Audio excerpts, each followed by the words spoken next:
नमस्कार दोस्तों, inspiration YouTube channel में आपका दिल से स्वागत है। सही कहा है किसी ने, चिंता और चिता में सिर्फ एक बिंदु का फर्क होता है। इस दुनिया में कुछ लोग बेवजह चिंता करते हैं, बिना किसी कारण ही अपने आप को और मन को परेशान करते रहते हैं। चिंता हमें बीमार करती है। आज की इस कहानी में हम सीखेंगे कि क्यों हमें बेवजह चिंता नहीं करनी चाहिए।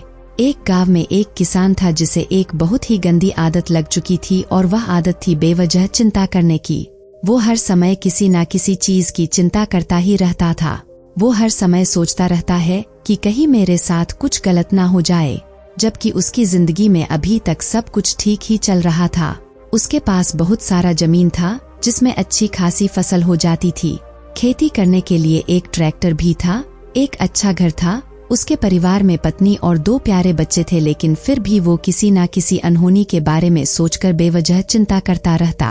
कभी सोचता कि अगर मेरी फसल में कीड़े लग गई तो क्या होगा, अगर आवारा पशुओं ने फसल को बर्बाद कर दिया तो क्या होगा, ज्यादा धूप के कारण अगर सूखा पड़ गया या अत्यधिक बारिश के कारण बाढ़ आ गई तो मेरी फसल खराब हो जाएगी। ऐसे ही वो भविष्य की अन्य बातों के बारे में सोचकर बेवजह चिंता में डूब रहा था। जैसे कि कहीं खेती के समय मेरा ट्रैक्टर खराब न हो जाए, मेरे बच्चों का भविष्य कैसा होगा, कहीं बुढ़ापे में मुझे कोई बड़ी बीमारी ना हो जाए, मेरे बच्चे बुढ़ापे में मेरा ख्याल रखेंगे भी या नहीं, वगैरह वगैरह। अपनी इस लगातार बेमतलब चिंता करने की आदत की वजह से वो हमेशा परेशान रहता था और अब उसका किसी भी काम में मन भी नहीं लगता था। उसकी पत्नी ने भी इस बात को अनुभव किया कि उसे बिना मतलब चिंता करने की आदत पड़ चुकी है। उसने पति को कई बार समझाने की कोशिश भी की, तुम बेवजह चिंता करना छोड़ दो, लेकिन उसके समझाने का कोई मतलब नहीं रहा। उसे पता चला कि बगल के गांव में एक महात्मा जी रहते हैं जिनके पास सारी समस्याओं का हल है। फिर एक दिन वो उसे लेकर महात्मा जी के पास पहुंची। महात्मा जी बहुत ही बुद्धिमान और ज्ञानी व्यक्ति थे। लोग दूर दूर से समस्या को लेकर महात्मा जी के पास आते थे। किसान और उसकी पत्नी अपनी सारी समस्या महात्मा जी के समक्ष रख दी। किसान ने कहा, महात्मा, मैं हर समय किसी न किसी बात की चिंता करता रहता हूँ। ज्यादातर उन बुरी चीजों के बारे में 100 बार सोचता हूँ, फिर कभी अपना हाथ अपने सिर पर रख दें तो कभी जमीन पर। वो बहुत ही चिंतित और बेचैन होकर चिंतित होता रहता हूँ, जो अभी तक मेरे साथ हुई भी नहीं। किसान की समस्या को पूरे ध्यान से सुनने के बाद महात्मा जी ने कहा, ठीक है, तुम दोनों कल सुबह आना और फिर मैं तुम्हें तुम्हारी समस्या का समाधान बता दूंगा। अगली सुबह जब किसान और उसकी पत्नी महात्मा के पास पहुंचते हैं तो देखते हैं कि महात्मा जी बहुत ही चिंतित अवस्था में जमीन पर पालथी मारकर बैठे हुए हैं और उनके सामने फल से भरा हुआ एक टोकरी रखा हुआ है। महात्मा जी बार बार उस फल की टोकरी की तरफ देख रहे हैं और फिर कभी अपना हाथ अपने सिर पर रखते तो कभी जमीन पर। वो बहुत ही चिंतित और बेचैन दिखाई पड़ते थे। यह देखकर किसान ने पूछा, महात्मा जी, आप इतने परेशान क्यों लग रहे हैं? आपके समक्ष फल रखा है, आप इसे खा क्यों नहीं लेते? महात्मा जी बोले, मुझे चिंता हो रही है कि कहीं इस फल को बंदर न खा जाए या फिर मैं कहीं जाऊं और तो क्या पता या फल कहीं चूहे न खा जाए। मैं फल खाना तो चाहता हूं लेकिन मेरा भी मन नहीं है। मैं तो यही सोच रहा हूं कि अगर ये फल खराब हो गया या फल चोरी हो गया तो फिर क्या होगा। इतना सुनकर किसान जोर जोर से हंसने लगा। किसान ने हंसते हुए कहा, महात्मा जी, इसमें इतनी चिंता करने वाली कौन सी बात है? ये फल ही तो है। अगर इसे बंदर खा ही गया, ये खराब हो गया या फिर किसी ने इसे चुरा ही लिया तो क्या हो गया?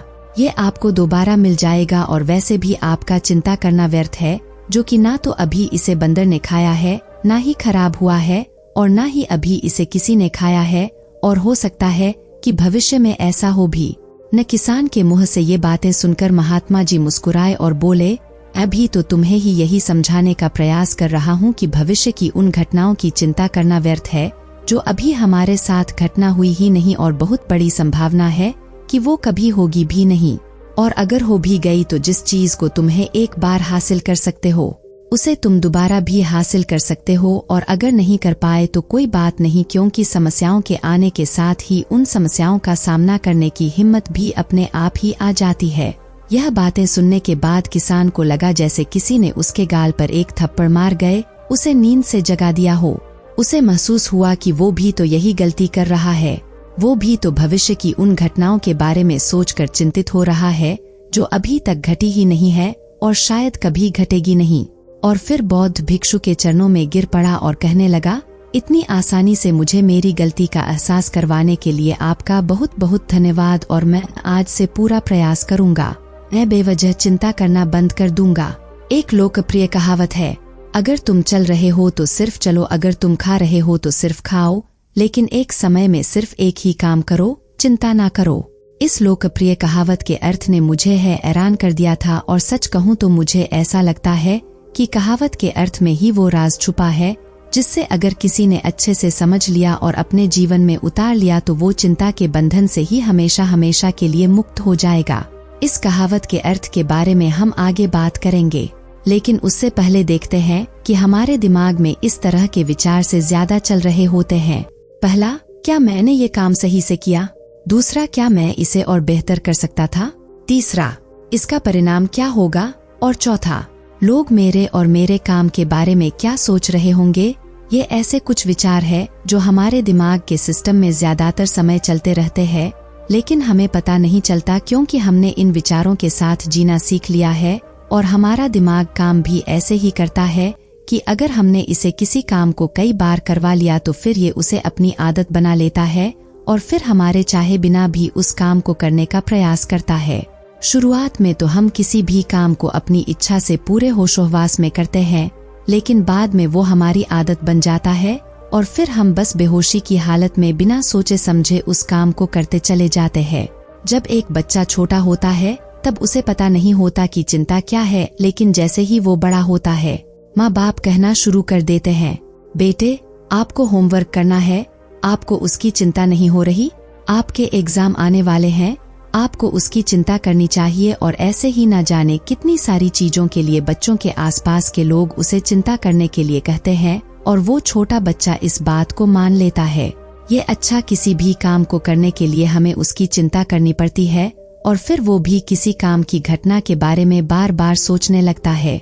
शुरुआत में तो वो ये काम जानबूझकर करता है, लेकिन धीरे धीरे उसका मन इसे अपनी आदत बना लेता है। ना चाहते हुए भी उसका मन एक ही विचार के बारे में बार बार सोचता रहता है और फिर वो अपनी पूरी जिंदगी चिंता के इस जाल में फंसकर रह जाता है। लेकिन अब प्रश्न यह उठता है कि इसका समाधान क्या है? तो इसका समाधान है ऊपर बताई गई उन कहावत का अर्थ यानी जागरूकता। हमें अपने विचारों के प्रति जागरूक होना पड़ेगा। हमें थोड़ी देर रुककर इस बात पर ध्यान देना होगा कि कहीं हम ना चाहते हुए भी एक ही घटना के बारे में तो बार बार नहीं सोच रहे हैं। हमें पूरी जागरूकता के साथ यह देखने का प्रयास करना होगा। पूरे दिन हमारे अंदर इस तरह के विचार उठते रहते हैं। अब आप पूछ सकते हैं, केवल जागरूकता क्या करेगी? मैं कहता हूँ या काफी है। ये मन को शांत करने के लिए पर्याप्त है, मन को अपने स्वभाव का एहसास कराने के लिए पर्याप्त है और जीवन में जागरूकता लाने का सबसे आसान तरीका है ध्यान करना। ध्यान करने के दौरान अपने विचारों पर ध्यान देना, और जब आप पूरी जागरूकता के साथ अपने विचारों पर ध्यान देना शुरू कर देंगे तब आप पाएंगे कि आपके मन में चलने वाले गैर जरूरी विचार एक एक करके अपने आप ही गायब होना शुरू हो जाएंगे और फिर आप एक आनंदित और शांत जीवन अनुभव कर पाएंगे। तो दोस्तों, ये कहानी आपको अच्छी लगी हो तो इस वीडियो को लाइक करें और ऐसी ही कहानी सुनने के लिए इंस्पिरेशन यूट्यूब चैनल को सब्सक्राइब करें। हम आपसे ऐसी ही एक और ज्ञानवर्धक कहानी के साथ मिलते हैं। तब तक के लिए अपना ख्याल रखिए। धन्यवाद।